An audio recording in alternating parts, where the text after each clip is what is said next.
आज हम एक बहुत ही इंपॉर्टेंट और इंटरेस्टिंग टॉपिक को डिस्कस करने जा रहे हैं। आज का जो हमारा टॉपिक है सेंटेंस एंड इट्स टाइप्स। देखिए इसको हम बेसिक लेवल से डिस्कस करेंगे कि सेंटेंस क्या होता है, वाक्य क्या होता है, एंड इट्स टाइप्स, और वो कितने प्रकार का होता है। देखिए जो सेंटेंस होता है वो क्या होता है, अ ग्रुप ऑफ वर्ड्स, ऐसा शब्दों का समूह होता है that makes complete sense. A group of words, शब्दों का समूह दैट मेक्स कंप्लीट सेंस, जो अपने अर्थ को पूर्ण रूप से स्पष्ट कर रहा हो, वो क्या कहलाता है, सेंटेंस कहलाता है। देखिए जो सेंटेंस होता है उसके मेनली टू पार्ट्स में हम उसको डिवाइड करते हैं। First one is subject and second one is predicate. एक को हम सब्जेक्ट कहते हैं, दूसरे पार्ट को हम क्या कहते हैं, प्रेडिकेट कहते हैं। सब्जेक्ट क्या होता है, काम को करने वाला, डूअर, कर्ता। प्रेडिकेट क्या होता है, सेंटेंस में सब्जेक्ट को छोड़कर जो पार्ट बचता है उसको हम क्या बोलते हैं, प्रेडिकेट कहते हैं। देखिए प्रेडिकेट में अकेली वर्ब भी हो सकती है, वर्ब के साथ साथ ऑब्जेक्ट भी हो सकता है, वर्ब ऑब्जेक्ट भी हो सकता है, और कॉम्प्लीमेंट भी हो सकता है। कॉम्प्लीमेंट किसका होगा, वर्ब का, सॉरी ऑब्जेक्ट का कॉम्प्लीमेंट भी हो सकता है। किसके अंदर, प्रेडिकेट के अंदर। प्रेडिकेट के अंदर ये तीनों चीजें शामिल होती हैं।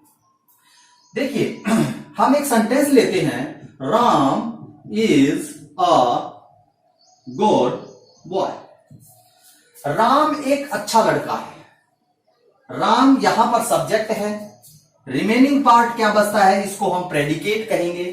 अभी देखिए ग्रुप ऑफ वर्ड है, ये जो सेंटेंस है क्या है, ग्रुप ऑफ वर्ड है, और इसका मीनिंग स्पष्ट हो रहा है। यदि हम इस प्रकार से लिखें, a good Ram boy is. देखिए यदि हम सेकंड पार्ट की तरफ, सेकंड सेंटेंस की तरफ चलते हैं, ये क्या है, ये सेंटेंस नहीं है।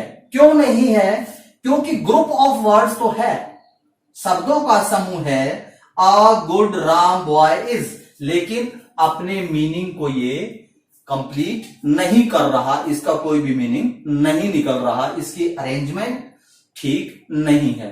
तो इस प्रकार से ये क्या होता है, सेंटेंस होता है। अब हम इसके टाइप्स की तरफ चलते हैं। देखिए स्ट्रक्चर के अकॉर्डिंग सेंटेंस के 3 टाइप्स होते हैं। First one is simple sentence, second compound sentence, और थर्ड कॉम्प्लेक्स सेंटेंस। देखिए first one is simple sentence, second one is compound sentence, and third one is complex sentence. देखिए जो simple जो sentence होता है उसमें क्या होना चाहिए, एक सब्जेक्ट होगा और एक फाइनाइट वर्ब होगी। वो क्या कहलाएगा, वो सिंपल सेंटेंस कहलाएगा। सब्जेक्ट हो और एक फाइनाइट वर्ब हो, वो सेंटेंस कैसा कहलाता है, सिंपल सेंटेंस कहलाता है। अभी देखिए आपके माइंड में क्वेश्चन अराइज होता होगा कि फाइनाइट वर्ब कौन सी होती है। देखिए फाइनाइट वर्ब होती है, एक नॉन फाइनाइट वर्ब होती है। फाइनाइट वर्ब वो होती है जो सब्जेक्ट के पर्सन और नंबर के अकॉर्डिंग, सब्जेक्ट के पर्सन और नंबर के अकॉर्डिंग जो वर्ब अपने आप को चेंज कर ले, सब्जेक्ट के पर्सन और नंबर के अनुसार जिसमें बदलाव हो, वो फाइनाइट वर्ब कहलाती है। और सेंटेंस के टेंस के अकॉर्डिंग जिसमें बदलाव हो जाए, वो फाइनाइट वर्ब कहलाती है। देखिए हम एग्जाम्पल के थ्रू इसको समझने की कोशिश करेंगे। He goes to market. He goes to market, वह मार्केट जाता है। यदि हम इसके पर्सन में चेंज करते हैं। यहां पर हम ये लिखें डे, ही की जगह दे यूज करेंगे तो यहां पर गो का यूज होगा टू मार्केट। यदि हम इस सेंटेंस के टेंस को चेंज कर दे, पास्ट में लेकर चलते हैं तो क्या होगा, दे वेंट टू मार्केट। ये क्या है, यहां पर हमने इस सेंटेंस के टेंस को चेंज किया, यहां पर हमने पर्सन को चेंज किया, यहां पर देखिए, यहां पर गोज वर्ब आई, यहां पर गो और यहां पर वेंट, यानी ये वर्ब जो अकॉर्डिंग टू सब्जेक्ट के पर्सन और नंबर के अनुसार जो हर बार चेंज करती है या टेंस के अकॉर्डिंग चेंज करती है, वो फाइनाइट वर्ब कहलाती है। देखिए, हम इसको ऐसे भी लिख सकते हैं, he wants to go to market. They want to go to market. They wanted to go to market. अभी देखिए, इस सेंटेंस के अंदर दो वर्ब यूज हो रही हैं, वांट्स और गो। गो तीनों पार्ट्स के अंदर सेम है, लेकिन यहां पर सब्जेक्ट में चेंज करने पर इस वर्ब में कंटिन्यू क्या हो रहे हैं, चेंजेस हो रहे हैं। तो ये वर्ब कौन सी कहलाएगी, ये वर्ब फाइनाइट वर्ब कहलाती है।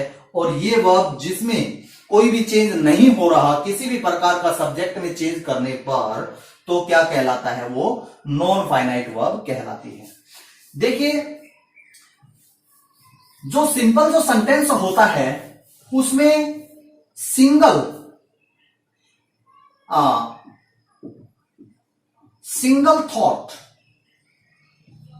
थॉट कन्वे होता है ऐसे सेंटेंस में, और क्या बोलते हैं इसको, वन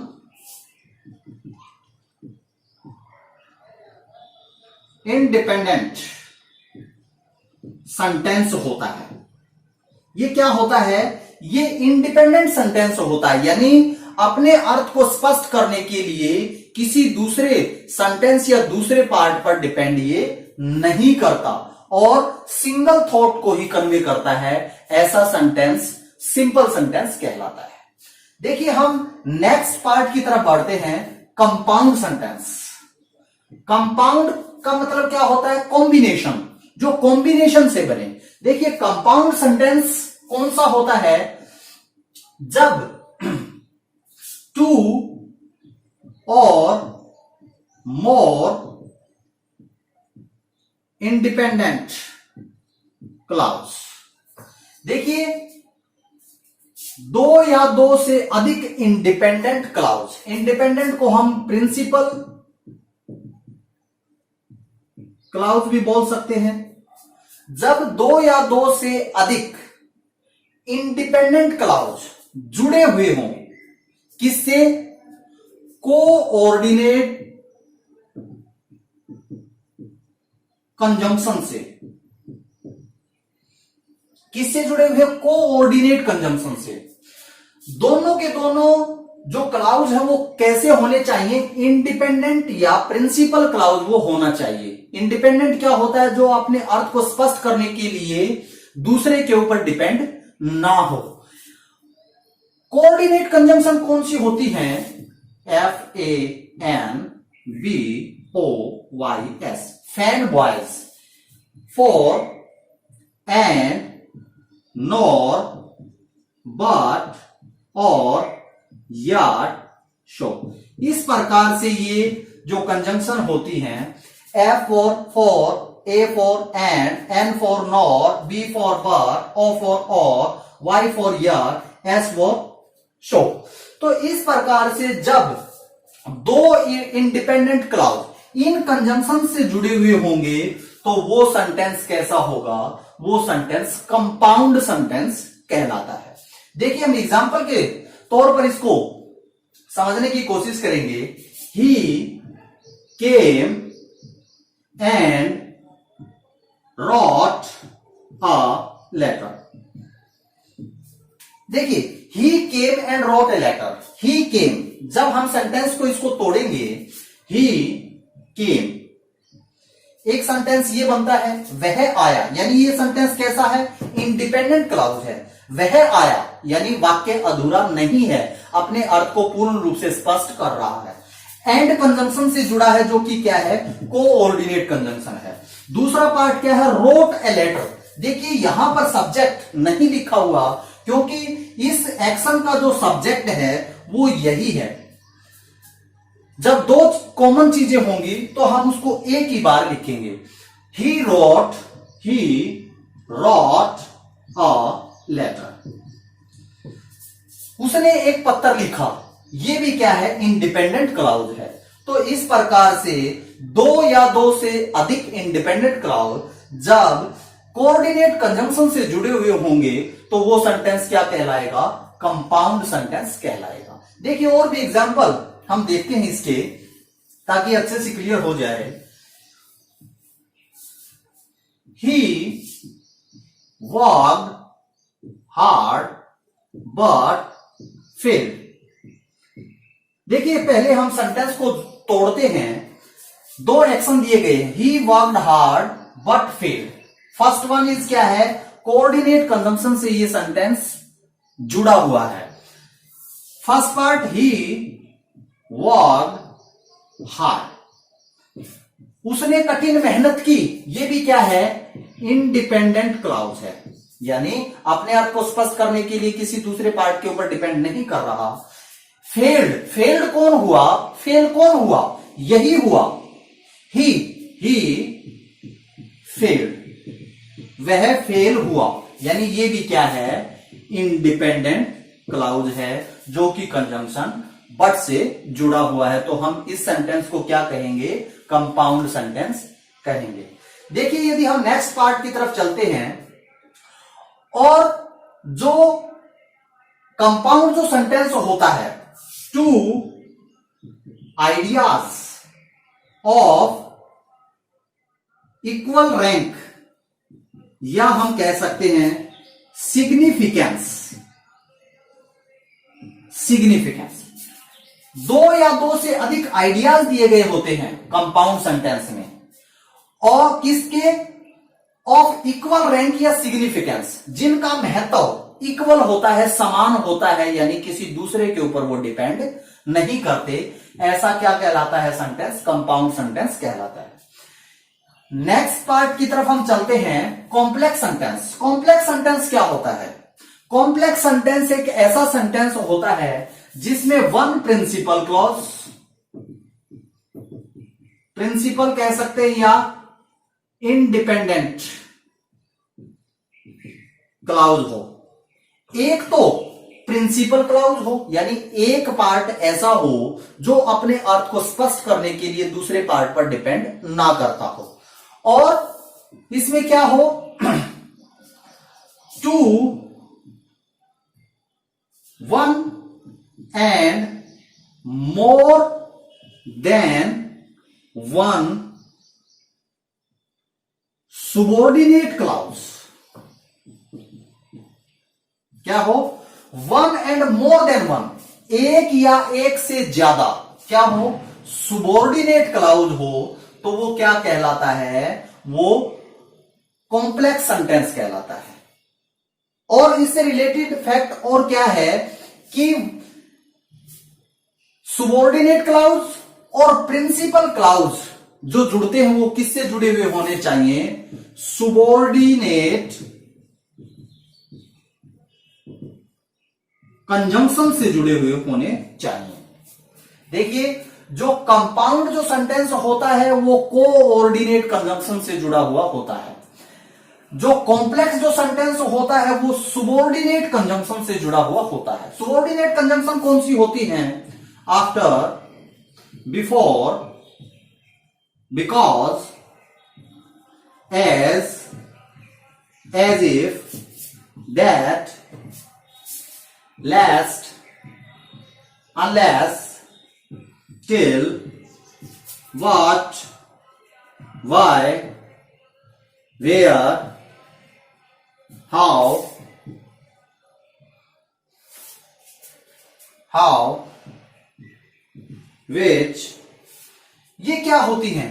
ये कोऑर्डिनेट कंजंक्शन होती हैं। एज, शो दैट, ईटीसी और भी हो सकती हैं। ये जो कॉम्प्लेक्स जो सेंटेंस होता है वो सुबॉर्डिनेट कंजंक्शन से जुड़ा हुआ होना चाहिए, यानी प्रिंसिपल क्लाउज को सुबॉर्डिनेट क्लाउज से जोड़ने के लिए इन कंजंक्शंस का यूज किया जाता है according to sentence and according to requirement और अकॉर्डिंग टू सेंस। देखिए अभी हम एग्जाम्पल के थ्रू इसको समझने की कोशिश करते हैं।